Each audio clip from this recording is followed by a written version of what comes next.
Saudara, lembaga swadaya masyarakat bersama pemerintah melakukan sidak ke panti disabilitas. Menteri Psikososial ironisnya masih ada pelanggaran hak asasi manusia di dalam panti. Perhimpunan Jiwa Sehat bersama Kemenkumham, Kemensos, Kemenkes, KPPA, dan Ombudsman melakukan sidak ke beberapa panti rehabilitasi penyandang disabilitas mental psikososial. Hasil sidak tersebut menunjukkan masih adanya pelanggaran hak asasi manusia, seperti perempuan dikurung atau dipenjara dan dirantai, bahkan fasilitas pelayanan kurang memadai seperti kamar mandi dan tempat tidur yang kurang layak. Panti rehabilitasi yang seharusnya menjadi tempat bernaung bagi penyandang disabilitas mental, namun malah menjadi tempat terjadinya pelanggaran HAM, perampasan kebebasan, dan perbuatan yang merendahkan martabat manusia.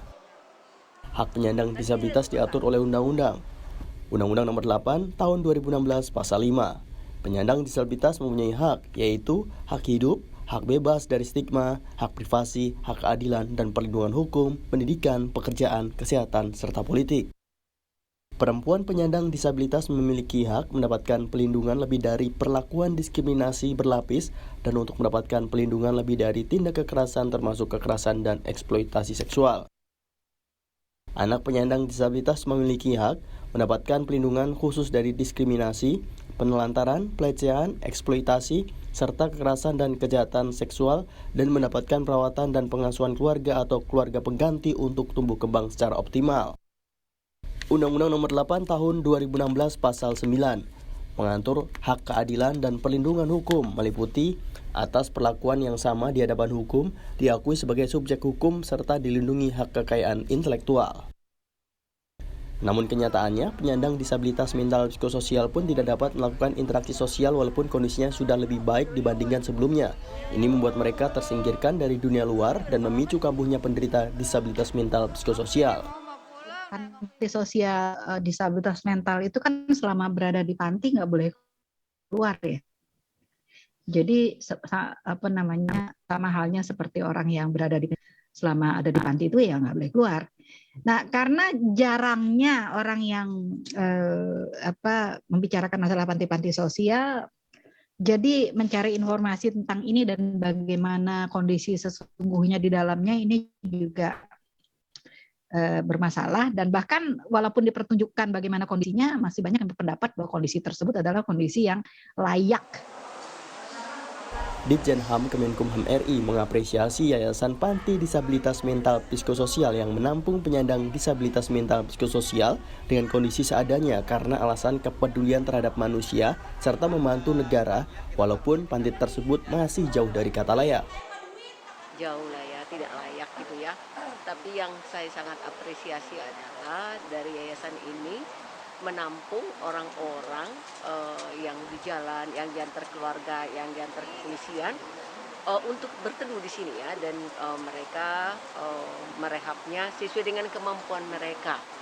Nah, artinya tadi disampaikan kami hadir bukan untuk kami, tapi untuk negara. Nah, dalam Menurut Ombudsman, masih ada panti rehabilitasi disabilitas mental psikososial yang melanggar HAM, salah satunya pasiennya dirantai dan dikurung. Hal tersebut juga terlihat tidak adanya standar penanganan terhadap penyandang disabilitas mental psikososial. Dalam hal ini, menurut Ombudsman, negara harus hadir.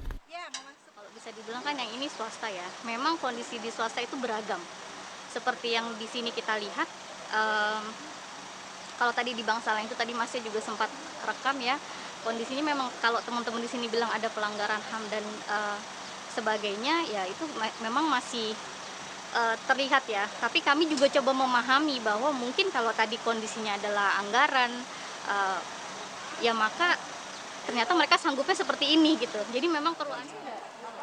Pemerintah yang diwakili oleh tenaga ahli kantor staf presiden pun mengamini bahwa masih banyak panti-panti disabilitas mental psikososial yang melanggar hak asasi manusia. Bahkan banyak panti yang tidak memiliki standar untuk merawat penyandang disabilitas mental psikososial. Pemerintah pun akan segera mengevaluasi panti-panti yang masih melanggar hak asasi manusia dengan membenahi pelayanan, membenahi perizinan, serta membenahi standar dari panti rehabilitasi disabilitas mental psikososial.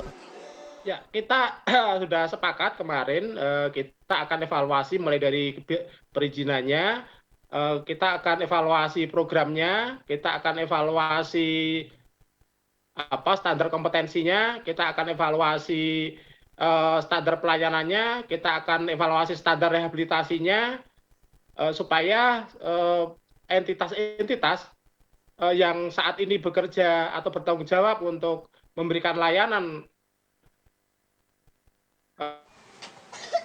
Menurut konsultan kesehatan jiwa Irmansyah, penderita yang mengalami tingkat keparahan dan tidak kunjung sembuh bisa dibawa ke panti rehabilitasi. Namun, langkah pertama yang harus dilakukan untuk penyandang disabilitas mental psikososial sebelum dibawa ke panti rehabilitasi agar dibawa ke fasilitas kesehatan terlebih dahulu.